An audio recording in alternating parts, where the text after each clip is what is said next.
இது அவங்க தாத்தாவிட்ட இருந்து வந்தது. இவர் என்ன நினைக்கிறாருன்னா, என்ன வேற ஏதாவது தப்பா நினைச்சுக்காதீங்க, எங்க தாத்தாவுக்கு பேரன் நான் தான் அப்படின்னு நீங்க நினைக்கணுங்கிறதுக்கு அந்த முத்திரையை வைக்கிறேன். இல்லை இப்படி இப்படி கூட எடுத்துக்கலாம்ல. அவர் எங்கெல்லாம் தண்ணி இல்லைன்னு வருத்தப்படுறாருங்கிறதுக்கு, துபாய்க்கு அடிக்கடி போறேங்க தண்ணியே இல்லை அப்படின்னு எடுத்துக்கலாமா? ஏன்னா அங்கே பெட்ரோல் தான் கிடைக்கும், தண்ணி இல்லை, உண்மைதானே? அந்த வருத்தம் கூட அவருக்கு இருக்கலாம்ல. அவர் சொல்றதுல நியாயம். ஆனா எங்க தப்பு பண்றீங்களா, எங்களுக்குன்னு அவர் மேல கோவம் இருக்கு. அதுக்குள்ள பாருங்க, அவங்க அப்பாவை மிசால கைது பண்ணுன்னு இவ்வளவு நாள் வண்டி ஓட்டாங்கல்ல, இப்பதான் நம்ம அதை கிளியர் பண்ணியிருக்கோம் மிசாவில் இல்லைன்னு. அது மாதிரி இப்ப கைதுன்னு எல்லாம் போட்டுருக்காங்க சன் டிவி, கலைஞர் டிவியில். ஏயா, விசாரணைக்கும் கைதுக்கும் கூட வித்தியாசம் தெரியாது கூமுட்டைகளா? 75 வருஷம் கட்சி நடத்துறீங்க. விசாரணைக்கு தானே கூப்பிட்டாங்க. 11 மணிக்கு விசாரணை கூப்பிடுறாங்க. கூப்பிட்டா அது என்னங்க, காலை கடனை முடிக்காம கூட வர முடியுமா அப்படின்னு மா சுப்பிரமணியம் பேச்சு. நான் முதல்ல நினைச்சேன், என்னடா 11 மணி வயசு சொல்லும் பாத்ரூம் போகாம இருந்தா இப்படி ஒரு ஆளை வச்சுக்கிட்டு கட்சி நடத்துவாங்க அப்படின்னு நான் முதல்ல தப்பா நினைச்சிட்டேன். அதுக்கப்புறம் மனைவி சொன்னதுக்கு அப்புறம் தான் எனக்கு புரிஞ்சுது, இவர் வேற ஒன்றும் இல்லை, போலீஸ்காரங்க கூப்பிட்ட உடனே கலக்கல் வந்துருச்சு. பேசுறது மட்டும்தான் வீரர்கள் மாதிரி பேசுது. சிறைச்சாலை என்ன செய்யும்? சிறைச்சாலை எங்களுக்கு சாதாரண விளையாட்டு கூடம். மாங்குயிலுக்கு பூஞ்சோலை, எங்கை மாட்டை நெரிக்கிறது சிறைச்சாலை, இதில் வசனம்லாம் பேசுவாங்க. ஆனா விசாரணைன்னு வந்த உடனே வயிறு கலக்கிறது இப்ப புரிஞ்சு போச்சா? கம்பன் சொல்லியிருக்கான் பிரமாதமா, ராமாயணம் படிச்சீங்கன்னா உங்களுக்கு தெரியும். கும்பகர்ணன் தூங்கிட்டு இருப்பான்.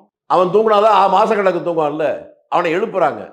எழுப்பினோடனே பார்த்த உடனே கற்பின் செல்வி சீதையை விட்டில யோன்றான். இல்லைன்னு வாங்க. அவனுக்கு கோவத்தில் அப்ப சொல்லுவான், பேசுவது மானம், இடை பேணுவது காமம், கூசுவது மானிடைத்தான், சீச்சி நன்று உணவு குற்றம். திமுகலாம் பேசுறதுக்கு அவன் செய்யறதுக்கு சம்பந்தமே இல்லை. அது என்னடா அது? ஒன்றும் டிடிஆரை வந்தாலும் கக்கூசில் போய் சேர்ந்து ஒழிஞ்சுக்கிறீங்க, போலீஸ்காரன் வந்தாலும் கக்கூசில் போய் ஒழிஞ்சுக்கிறீங்க. உங்க இடம் அந்த இடத்துக்கு உங்களுக்கு ரொம்ப ராசி ரொம்ப நெருக்கமா இருக்குமோ எனக்கு தெரியல. ஓடுகாலியா? அடிக்கடி அவரும் துபாய் போறாரா முதலமைச்சர்? போறாரா? என்ன ஓடுகாலில் என்னன்னு புரியலையே.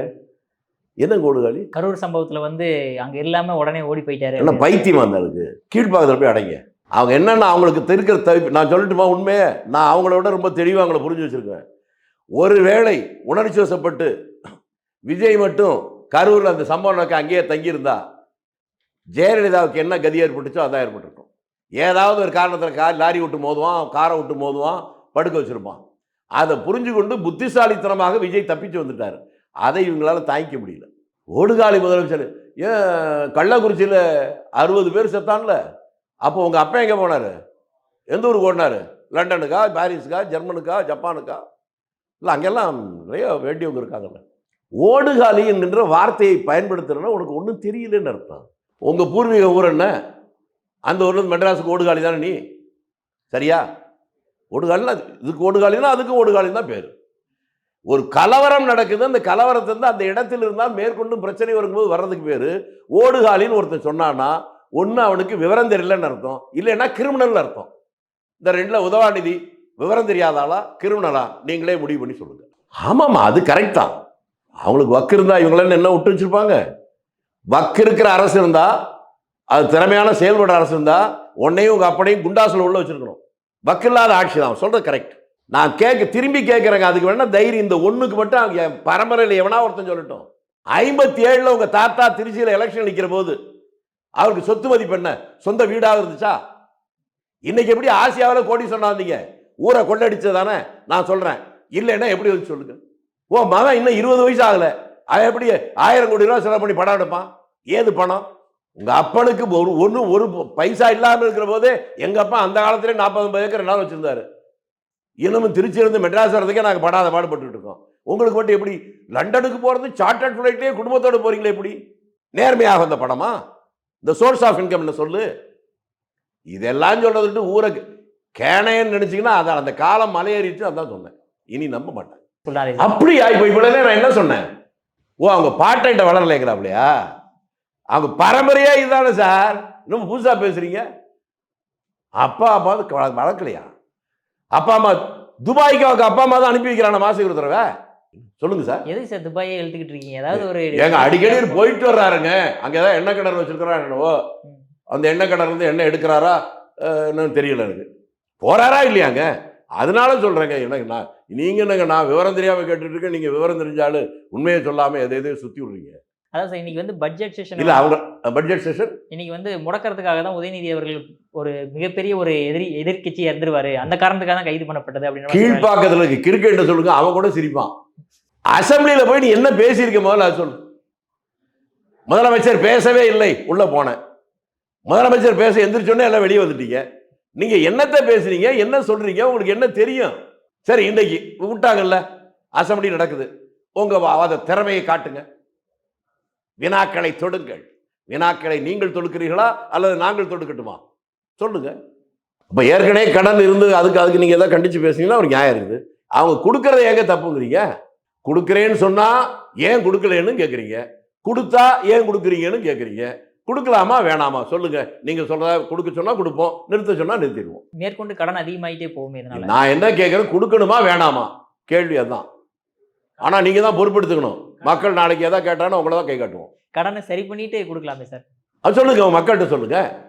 கொஞ்ச நாளைக்கு முன்னால உங்களுக்கு உதயநிதி பேசுனது என்னங்க, உத்தரவாதம் தேர்தல் நேரத்தில் சொன்னீங்கல்ல தாய்மாமன் சீர் கொடுப்பேன்னு, ஏன் கொடுக்கல? பட்ஜெட்டே இன்னைக்கு தான் போடுறாங்க. ஒரு மாசத்துக்கு முன்னால கேட்டாலும் இல்லையா? இப்போ கொடுத்தா ஏன் கொடுக்குறேங்கிறீங்க? உங்களை ஒன்றும் புரிஞ்சுக்க முடியலையே சார். அன்னைக்கே இருந்தாலும் கேட்கிற போது இப்படி கேட்கலாமா, இது அயோக்கியத்தனம் இல்லையா அப்படின்னு நீங்க சொல்லியிருந்தீங்கன்னா இப்போ நீங்க சொல்றதுல நியாயம் இருக்கு. இந்த உரிமை மொத்தமும் இழந்த இருக்கு, இந்த பாவிங்க தான் காரணம். இன்னைக்கு அவங்களே அதை பத்தி பெரிய போராட்டம் பண்றானா. இது எப்படி இருக்குன்னா, ஒரு கொலைகாரன் ஒருத்தனை கொலை பண்ணிடுறான்னு வச்சுங்க, 10 நாள் கழிச்சு அவங்க வீட்டுக்கு போறான். அவன் பொண்டாட்டி அப்படியே விதவையா இருக்கணும். ஐயோ இந்த கோலத்தில் பார்க்கும்போது என்னால் தாங்க முடியலையே, நெஞ்சு வெடிச்சு போயிருமே அப்படின்னு சொன்ன மாதிரி. அதுக்கு காரணமே இவன் தான், கொலை பண்ணவன். அவன் போய் சொல்ற மாதிரி இருக்கு. இன்னைக்கு நாம தெருவில் நிற்கிற காரணமே திமுக, இந்த ஆட்சி. நீங்க சொன்ன தப்பு, அதுலதான் தெருவில் நிற்கிறோம். ஐயோ எங்களால் தாங்கிக்க முடியல, விவசாயிகள் கஷ்டப்படுறாங்க. அயோக்கிய பேர்களா உங்களை எல்லாம் எங்க போய் வச்சுக்கிறது? ஏன் இந்த வார்த்தையை நான் பயன்படுத்தணும் உங்களுக்கு புரியாது. நான் சின்ன வயசுல இருக்கிற போது கிட்டத்தட்ட 70-71 வரையிலும் எங்க ஊர்ல இருக்க கட்டளை மேட்டு வாய்க்கால், அதான் எங்க ஊர்ல வரும், 365 நாளும் தண்ணி வரும். அந்த மாசையில ஒரு நாள் 2 நாள் அந்த தூர்வாரது கூட அடைச்சுதான் தூர்வாருவாங்க. இன்னைக்கு ஒரு சாவடி கூட தண்ணி வரல. அந்த வலி எங்களுக்கு தெரியும். எருது புண்ணு காக்கைக்கு தெரியாது. உங்களை மாதிரி கேள்வி கேட்கறவங்க பொழுதுபோக்கா கேட்பீங்க. அதுல பாதிக்கப்பட்ட எங்களுக்கு தான் வேதனை தெரியும். இதற்கு காரணம் இந்த சண்டாளர்கள். சீமான் மாநிலம் சொன்னா சண்டாளன் கருணாநிதி, சதிகாரன் கருணாநிதி சொன்னால இந்த இதுக்கு காரணமே அவங்க தான். அவங்க சொல்றான்னு போய் கேட்டுக்கிட்டு அவங்க குடும்பத்தில் இருக்கவங்களாம் அவங்கெல்லாம் தெரிஷாவுக்கு இவருக்கு என்ன சம்பந்தம்? ஓ ராஜாச்சினா தான் கொண்டாடணுமோ, கனிமொழியில தான் கொண்டாடணுமா, இல்லை அவங்க வீட்டில் இருக்க மற்றவனா தான் கொண்டாடணுமா, வேற யாரையும் கொண்டாடக்கூடாதா? அத்திவரதரை பார்க்கறதுக்கு உங்க அம்மா போச்சுல்ல, 1000 போலீஸ் பாதுகாப்பு இருந்துச்சு. அன்னைக்கு இந்த உத்தமபுத்திரன் கேள்வி கேட்டாரா? என்ன கேள்வி இது? திரிஷா யாரா வேணாலும் இருக்கட்டும், ஒரு பெண்ணை பற்றி தவறாக பேசினா என்ன தப்பு அப்படின்னா ஓ யோக்கியது என்னன்னு தெரியுது. பாரதிங்கிற பேரை முதல்ல மாற்றி தொலைக்கட்டும். உலகத்தில் இருக்க எல்லாரையும், தனி ஒரு மனிதனுக்கு உணவில்லை என்றால் இந்த ஜகத்தினை அழித்துவிட உலகத்துக்கே குரல் கொடுத்தவன் பாரதி. அந்த பேரை வச்சுட்டு இந்த கூமுட்டை என்னென்னமோ பேசுது, ஓசிச்சோறு. அதே மாதிரி இப்போ ஸ்டாலின் அவர்கள் இதே மாதிரி எந்த மாதிரி அந்த மாதிரி கொச்சையான விஷயங்கள், இரட்டை அர்த்தங்களோட பேசியிருக்கிறதா வரலாறு? ஏங்க நான் என்ன இந்தோனேஷன் மாதிரி என்ன எழுத சொல்றீங்களே, இந்த கன்றாவி எல்லாம் அவங்க மூலவரே பேசியிருக்காருங்க. இவ்வளவு நேரம் நான் என்ன சொன்னேன், உங்களுக்கு பானுமதிக்கு என்ன தொடர்பு ஒரு கேள்வி கேட்டான் தஞ்சாவூர்ல. அந்த காலத்துல இவங்க மூலவர் அண்ணாதுரை கிட்ட அவர் என்ன சொன்னாரு? அவள் படிதாண்டா பத்திரியும் அல்ல, நான் முற்றும் திறந்த முனிவனும் அல்ல, நான் தேடி அடைய மாட்டேன், வந்தால் விடமாட்டேன். இது கூட பரவாயில்ல. தமிழர்கள் பிரச்சனையை பற்றி பேச நேரு போனார் இலங்கைக்கு. ஸ்ரீமாவ பண்டாரனாக அங்கே அதிபர். அப்பதான் முதல் முறையா இந்திய நாட்டுடைய பிரதமர் இலங்கை தனிநாடா வந்ததுக்கு அப்புறம் முதல் அபிஷியல் டூரே போறாங்க. அப்படி போற போது அந்த 2 பேரும் தமிழர் பிரச்சனை பத்தி பேசுறாங்கன்னு தினத்தந்தியில 2ஆம் பக்கத்துல பெரிய எழுத்துல போட்டிருந்தாங்க. என்ன மறக்க மாட்டேன். திராவிட நாடு என்ன எழுதியது தெரியுமா? உடன்பிறப்பே பார்த்தாயா, பாரத பிரதமர் நேருவோ மனைவி இழந்தவர், இலங்கை அதிபர் சிரிமாவோ கணவனை இழந்தவர், இருவரும் தனிமை அறையில் சந்தித்து தமிழர்களை பற்றி பேசினார்களாம். உனக்கு புரியாதா? 10 வயது மாமா படுக்க போகலாமா என்றால் அதற்கு என்ன பொருள்? 18 வயது பருவக்குமரி மாமா படுக்க போகலாமா என்றால் அதற்கு என்ன பொருள்? இது அவங்க பரம்பரை சொத்துங்க. அதனால இதுல விதிவிலக்கே கிடையாது. இப்படி பேசலன்னா தான் ஆச்சரியம். நீங்க உங்களுக்கு தெரியல அந்த கட்சின்னா என்னன்னு தெரியல உங்களுக்கு. அதாவது வாழ தெரியாதவள் வலிக்கு விழுந்த அந்த கதையெல்லாம் உங்களுக்கு தெரியுமா? வான்கோழின்னு ஒரு கதை இவங்க தாத்தா எழுதி ரூபா இலவச புத்தகமாக கொடுத்தாங்க தெரியுமா? அதெல்லாம் சொல்ல முடியாது, சொன்னால் கேமராவே வெடிச்சிடும். போலீஸ்கார மகள், அது என்ன தெரியுமா கதை? போலீஸ்காரன் ஒத்த பொண்ணை கல்யாணம் பண்ணி கொடுக்குறான். அந்த புக்கே நான் வச்சிருக்கேன், என்ன தருவேன். நானே மக கல்யாணம் பண்ணி கொடுத்து கொஞ்ச நாள்லேயே புருஷன் இறந்து போயிடுறான். எங்கள் வீட்டுக்கு வந்துடுறா. போலீஸ்காரன் பொண்டாட்டி இறந்து போகுது. ஒரு நாள் ராத்திரி 11 மணி 12 மணிக்கு மேலே சுச்சுவேஷன் எப்படி பில்டப் பண்ணுறாரு பாருங்க. அவர் தான் கலைஞர், முத்தமிழ் வித்தகர். அப்படி வரும்போது ஜன்னல் பக்கத்தில் படுத்திருக்கான் அந்த பொண்ணு. ஜன்னலில் அப்படி சிலு சிலுன்னு காத்தடிக்குதான். காத்தடிக்கும் போது போத்தி இருந்த மேலாடே அப்படி விலகிடுதான். அதை பார்த்த உடனே போலீஸ்காரனுக்கு மனைவி இழந்து ரொம்ப நாள் ஆச்சு இல்லை, ஒரு விதமான கிளுகிழுப்பு வருதான். உள்ளே போகிறானா. போனோடனே பார்த்த உடனே அவனுக்கு தாங்க முடியலையா, கட்டி பிடிக்கிறானா. அந்த பொண்ணு முழிச்சுக்குதான். பார்த்தா தன்னை கட்டி பிடிக்கிறது புருஷன் அப்பாதான்னு தெரியுதான். ஆனாலும் அவள் என்ன செய்வாள்? இளம் வயதிலேயே விதவையானவள். அதற்கு உடன்படுகிறாள். 2 பேரும் கலந்துடுறாங்களாம். காலையில் எந்திரிச்சோடனே அந்த பொண்ணு தூக்குல தொங்குதான். இதுதான் அந்த கதை. இந்த மாதிரி நிறைய கதையை எல்லாம் தெரிஞ்சா அவ்வளோதான், நாரி போயிடும். அந்த புக்கில் என்ன இருக்கா சார்? நான் வச்சிருக்கேன் வான்கோழி கதையில். அது ஐயோ அதெல்லாம் கேட்க முடியாது. மேகலா பிரஸ்ல அடித்தது பிரிண்டர்ஸ் முதல் கூட வச்சுருக்கேன். இவங்க எல்லாம் பெரிய நாகரிகம், பண்பாடு, விரசம் இதை பற்றி பேசுவாங்க. அதை உங்களை மாதிரி ஆள் வேணுன்னா நம்பலாம். நாங்கள்லாம் அதெல்லாம் தாண்டி வந்துட்டோம். நீங்கள் ஆர்எஸ் பாரதி கரெக்டான ஆளுங்க. அவர் மாதிரி ஒரு அறிவாளி உலகத்திலே கிடையாது. சாக்ரட்டிஸ் பேரன். நீங்கள்லாம் சொல்றீங்க உங்களுக்கு புரியல. உதவாநிதி எப்படி சொல்றாரு? இவர் தான் இளைய கலைஞர்ட்டாரு.